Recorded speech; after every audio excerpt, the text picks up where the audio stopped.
தேவனுடைய ஆவியானவர் பரிபூர்ணமுள்ள ஆவியானவர். ஆக பரிபூர்ணமுள்ள ஆவியானவர் அனுப்பப்படுகிற பொழுது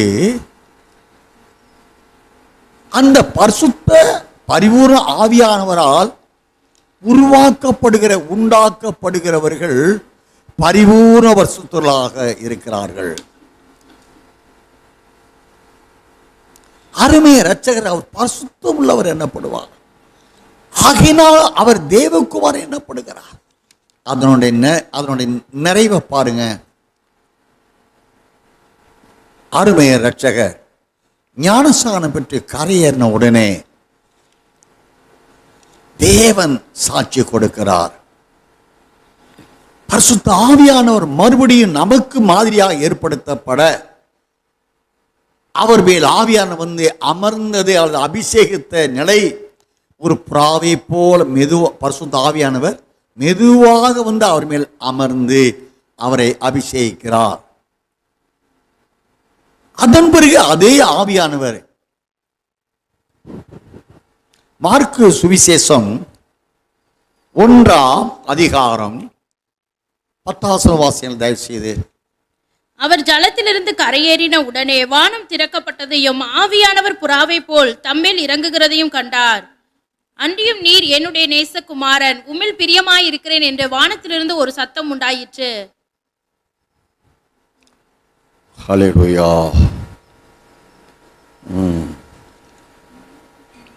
சரி, மத்தேயு சுவிசேஷம் 4ஆம் அதிகாரம் 1 வாசிங்களேன். 1வது வசனம். மத்தேயு 4:1. அப்பொழுது இயேசு பிசாசினால் சோதிக்கப்படுவதற்கு ஆவியானவராலே வனாந்திரத்திற்கு கொண்டு போகப்பட்டார்.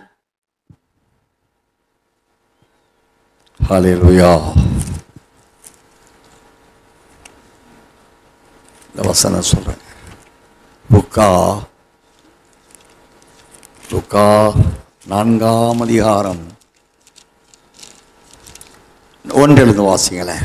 இயேசு பரிசுத்த ஆவியினாலே நிறைந்தவராய் யோர்தானை விட்டு திரும்பி ஆவியானவராலே வனாந்திரத்திற்கு கொண்டு போகப்பட்டு 40 நாள் பிசாசினால் சோதிக்கப்பட்டார். அந்த நாட்களில் அவர் ஒன்றும் புசியாதிருந்தார். அந்த நாட்கள் முடிந்த பின்பு அவருக்கு பசியுண்டாயிற்று. அருமையான கர்த்தருடைய பிள்ளைகளே, பரிசுத்த ஆவியானவரால் நிரப்பப்பட்ட அருமையான அன்பின் ஆண்டவர் ஆவியானவரே அவரை வனாந்தரத்துக்கு கொண்டு போய் விடுகிறார். 40 நாட்கள் அளவும் தேவ தூதர்கள் அவருக்கு பணிவிடை செய்கிறார்கள். வன விலங்குகள் மத்தியிலே அவர் சஞ்சரிக்கிறார். 40 நாட்கள் முடியும் வேளையிலே சாத்தானால் அவர் சோதிக்கப்பட பரிசுத்த ஆவியானவரே அவனிடமாய் ஒப்பு கொடுக்கிறார். நான் லூக்கா 4ஆம் அதிகாரம் வாசித்தால் அங்கே நடந்த 3 விதமான சோதனைகளை நாம் அறிந்துள்ளாக இருக்கிறோம். ஆக பரிசுத்த ஆவியானவர் 2ஆம் ஆதாமாய் இயேசு கிறிஸ்துவை ஆட்கொண்ட நிலையிலே அவர் பல வேளைகளிலே யோவான் சுவிசேஷம்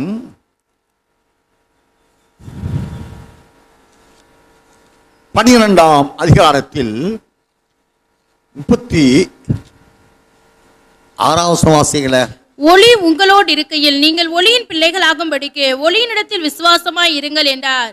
இவைகளை இயேசு சொல்லி அவர்களை விட்டு மறைந்தார். அருமையான கர்த்தருடைய பிள்ளைகளே, ஒளி உங்களோடு இருக்கையில் நீங்கள் ஒளியின் பிள்ளைகளாகும்படிக்கு ஒளியிடத்திற்கு விசுவாசமாயிருங்கள் என்றார். இவைகளை இயேசு சொல்லி அவர்களை விட்டு மறைந்தார்.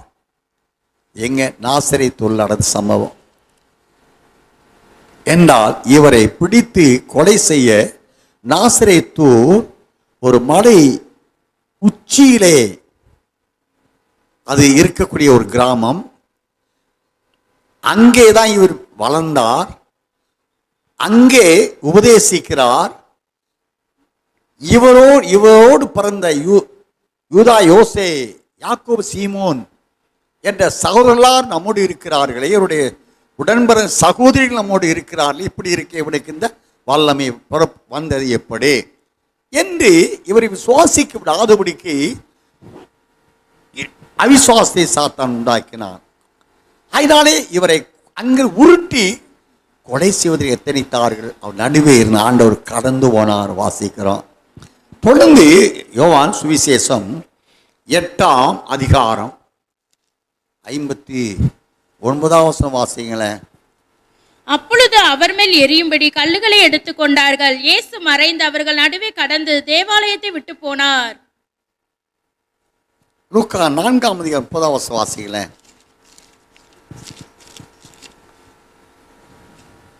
அவரும் அவர்கள் நடுவினின்று கடந்து போய்விட்டார்.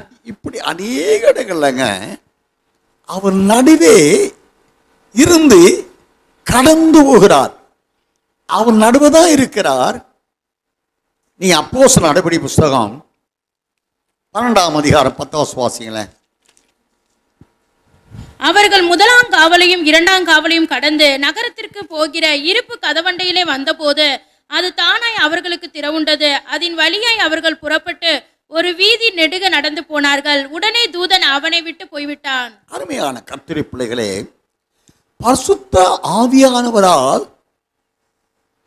அபிஷேகிக்கப்பட்ட அல்லது முந்தின ஆதாம் அல்லது பின்னின ஆதாம் அல்லது அப்போஸ்தலர்கள் இவர்களை ஆட்கொண்ட ஆவியானவர் அவர்கள் நடப்பிக்கிற விதத்தை நாம் பார்க்கிறோம். தேவ தூதர்கள் வனாந்தரத்தில் 40 நாள் இயேசு ராஜாவுக்கு பணிவிடை செய்தார்கள்.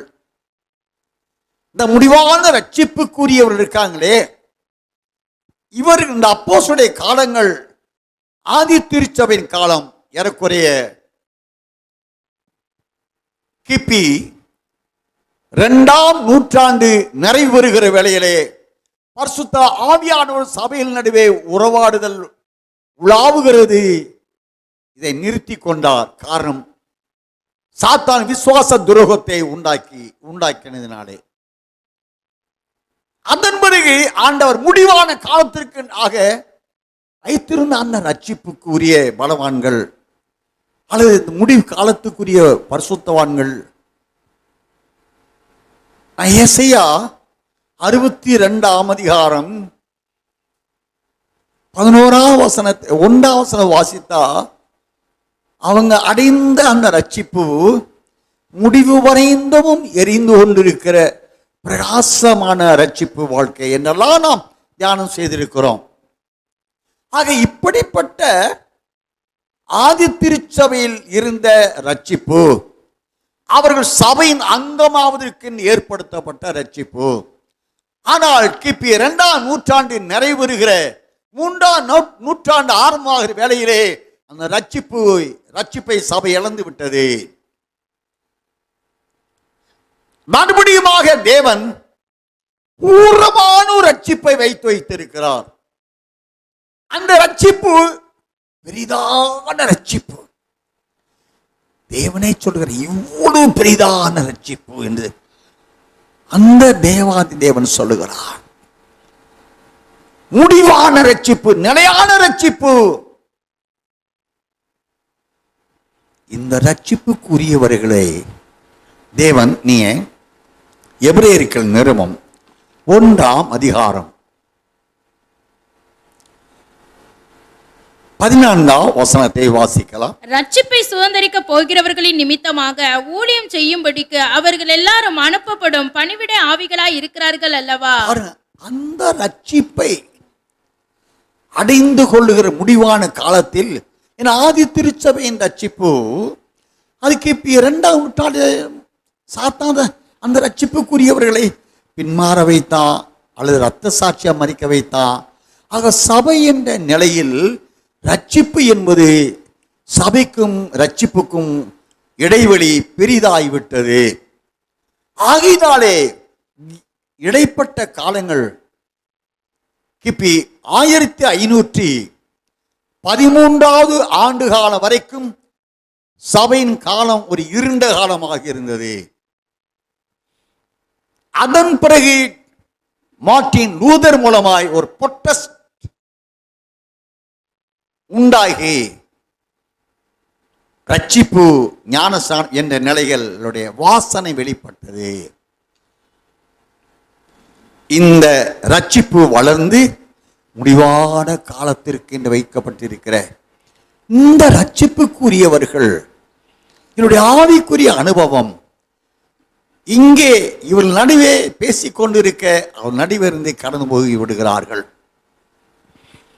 அப்போஸ்தலர் நடவடிக்கைகள் 6ஆம் அதிகாரம் கடைசி வசனம் வாசிக்கிற பொழுது ஸ்தேவானை ஆலோசனை சங்கத்தார் விசாரிக்கிறார்கள்.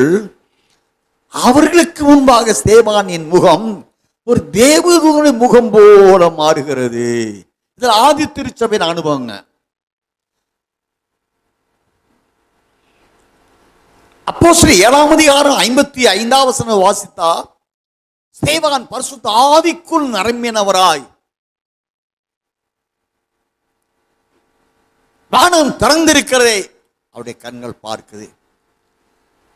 ஸ்தேவான் படுகிற பாடுகளை அருமைய இரட்சகர் பிதாவுக்கு வலது பார்சத்திலே நின்று எழும்பி நின்று தன் தாசனாய ஸ்தேவான் படுகிற பாடுகளை பார்க்கிறார். அதை ஸ்தேவான் பார்க்கிறார். இதோ மனுஷகுமாரன் பிதாவின் வலது பார்சத்தில் நிற்பதை நான் காண்கிறேன். வானங்கள் பிளந்து பிதாவை காண்கிற ஒரு அனுபவம் ஸ்தேவானுக்கு உண்டாயிற்று. இந்த ஆவிக்குரிய ஆதி திருச்சபையின் அனுபவத்திலேயே ஆதி திருச்சபையின் இருந்த அப்போஸ்தலருடைய வாழ்க்கையிலே அப்போஸ்தலர் நடவடிக்கை புத்தகம் 10ஆம் அதிகாரம் 10வது வசனத்திலிருந்து நான் வாசிக்கிறோம். அப்போஸ்தலனாகிய பேதுரு மதியம் 12ஆம் மணி வேளையிலே அவனுக்கு மிகுந்த பசி உண்டான வேளையில் அதற்குரிய ஆகாரமும் அங்கு ஆயத்தமாய் இருந்த நிலையில் அவன் ஜெபித்துக் கொண்ட பொழுது ஞான திருஷ்டி அடைந்தான். ஞானம் அதான் ஆவிக்குரிய உள்ளான நிலை. ஆவிக்குரிய உள்ளான நிலை. ஆவிக்குரிய மாம்ச மனிதன் அழிந்து ஆவிக்குரிய உள்ளான மனுஷன் அங்கு உருவாகிறான். அந்த நிலையில ஞான திருஷ்டி அடைந்து வானத்திலிருந்து துப்பட்டி இறங்கி வருகிறது. பூமியில சகல மிருகங்கள் பச்சை பறவை எல்லாம் அவற்றை இருக்கிறது. இங்கே ஆகாரம் பேதுருக்கு ஆயத்தமாய் இருக்கிறது. அவன் சரீரம் கடுமையான பசியில் இருக்கிறது. அது புசிப்பதற்காக பேதுரு காத்திருக்கிற போல ஆண்டவர் சொல்லுகிறார், நீ அதை சாப்பிடாத, நான் அனுப்பின இந்த பட்சிகளை வானத்தின் அனுப்பப்பட்ட மன்னாவை புசி. அருமையான கருத்திற்கு காரணம் அதனுடைய அர்த்தம் வேறுங்க. அதாவது இவர் கொஞ்சம் யூத வைராக்கியம் நியாயப்பிரமாண வைராக்கியம் கொண்டவர் அப்போஸ்தலர் பேதுரு. ஆனால் 100க்கு அதிபதியை சந்திக்க காத்திருக்கிற இந்த பேதுரு அவன் புறஜாதியான் 100க்கு அதிபதி, அதனால போக மாட்டேன் என்று சிந்தனை இவருக்கு ஒருவேளை இருந்திருக்கலாம். அதை உடைத்து புறஜாதியாடு மீட்பும் நடைபெறும் காலம் இது என்று வானத்தில் அனுப்பப்பட்ட பலவிதமான பட்சிகள் மிருகங்கள் அப்படின்னா சாப்பிடுவதற்கு உகந்தது அல்லாத, அப்படின்னா ரட்சிக்கப்படுவதற்கு உகந்ததாய் இராத புறஜாதிகள் அவர்களும் மீட்கப்படணும் என்ற நிலையதான் ஆவியான அவருக்கு நாம் எடுத்துக்கொள்ளுகிறது. ஆவிக்குள்ளான அப்போஸ்தலனாகிய பேதுரு ஞான திருஷ்டி அடைந்து வானத்திலிருந்து இறங்கி வருகிறது.